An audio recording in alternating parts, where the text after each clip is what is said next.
Hi, welcome to Sue Marie P. My name's Sue and today I want to share how to make buckwheat flatbread, but two ways, two recipes. I'm going to do it in my non-stick fry pan here, and buckwheat bread's great for anyone that's gluten intolerant. Buckwheat flour is gluten-free or naturally gluten-free. I love eating it. It's got a slightly nutty taste, and I had a request many months ago to do a buckwheat flatbread. So if you'd like to see how to make buckwheat flatbread, two options, two recipes, two ways, come with me and let's see. So the first recipe today, I'm going to use baking powder. So in this bowl, I'm going to add 1 cup of buckwheat flour.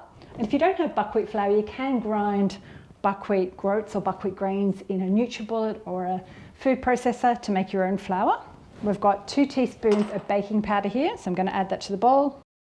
And just a pinch of salt, but you can add more salt or leave it out if you don't want the salt. I'm just going to whisk those together so the baking powder is combined. And here I've got some lukewarm water. I'm just going to add the warm water to the bowl, but I need 1/2 cup. And sometimes you might need to add a little bit more water or less water. But what I find is once I've mixed it kind of into a shaggy dough, I just go in with my hand and kind of bring it together that way.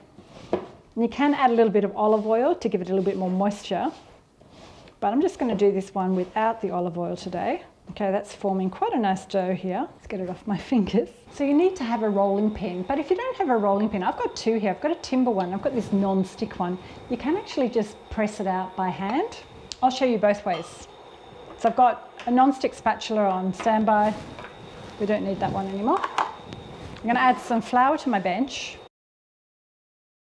And I'm going to zoom you in so you can see what I'm actually doing. So I'm going to throw my dough onto this floured surface now and just bring it together. Now buckwheat is notorious for cracking, so it doesn't perform like normal flour because it doesn't have the gluten fibres in it. So I'm going to make about 6 small breads today. I'm not going to weigh them, I'm just going to do it by eye. Doesn't matter if they're not perfect. So I'm going to grab this, my favourite rolling pin. I'm going to just kind of flatten it as much as I can.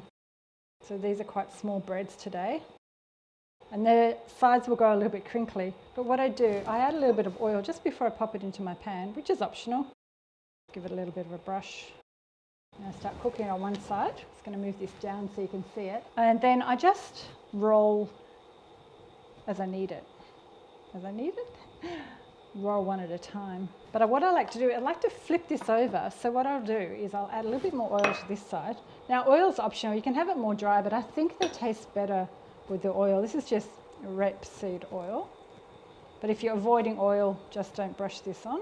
I'm going to flip it over. So I'll show you one where I'm just flattening it by hand, and I won't get it as flat, but I'm just going to smooth the sides around.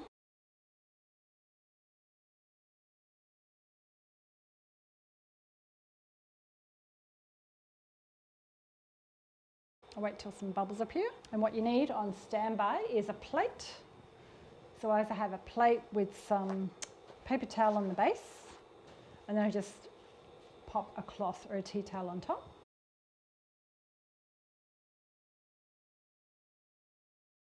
See, it's a bit more cracked without the oil. Okay, last one.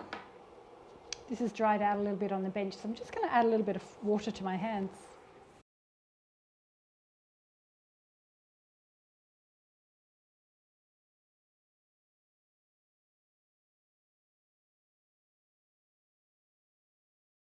So my first recipe is cooked, and I was just having a taste before. It's lovely and soft, a little bit crunchy on the outside. This is great with curries or stews or soup. And it's quite thin. Now I'm going to do my second recipe. I'm just going to do a quick cleanup. So my second buckwheat flatbread recipe, bread recipe is with yeast. I'm going to use dried yeast. And I prefer this way. It becomes a fluffier bread. I don't really use the buckwheat bread to do wraps as such. I kind of use it as more of a flat bread and just break off bits and use it for dip and things like that. And in there I'm going to add 2 teaspoons of dried yeast and half a cup of water, and it's just lukewarm tap water. This time I'm actually going to use a tablespoon of olive oil into my dough.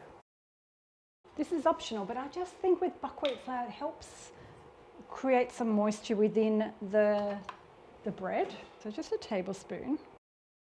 So I've created like a shaggy dough. I'm just going to go in now with my hand to combine it together.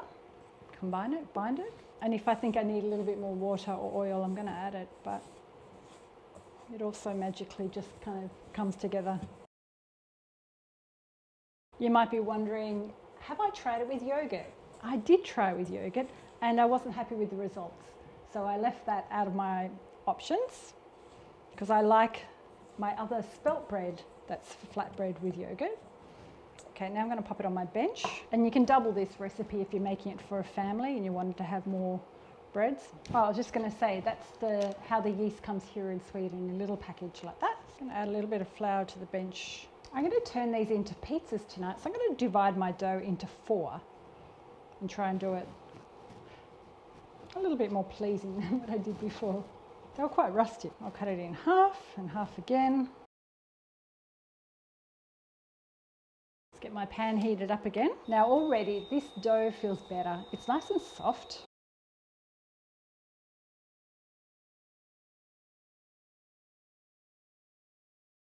Because we've got olive oil in our dough, let's cook the first one without olive oil, and I'll show you how that looks. It's kind of a nice round shape. I'm going to zoom you in so you can see the next ones that I do. Just making my bench a little bit cleaner. But what I'm going to do, I'm going to swap and use some rice flour to knead this in. I just realised I forgot to add a pinch of salt, but that's fine. It's optional. Okay, that's my rice flour. Let's check this out. Look at that nice outside kind of golden pattern. Now, if you wanted to do a different way to what I'm doing and do a rolling pin, feel free.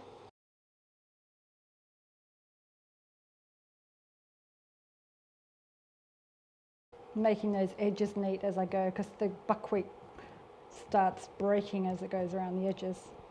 That looks pretty good. Look at that. Just going to pop it there.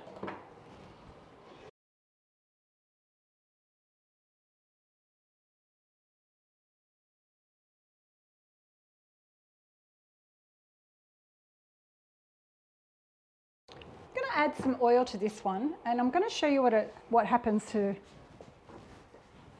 the bread when you add the oil. So I'll do olive oil just to be consistent with the recipe. And let's just turn that over. And then I'll add the olive oil to this side.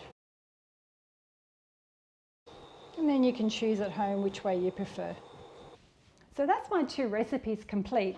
This is the one that I did by hand.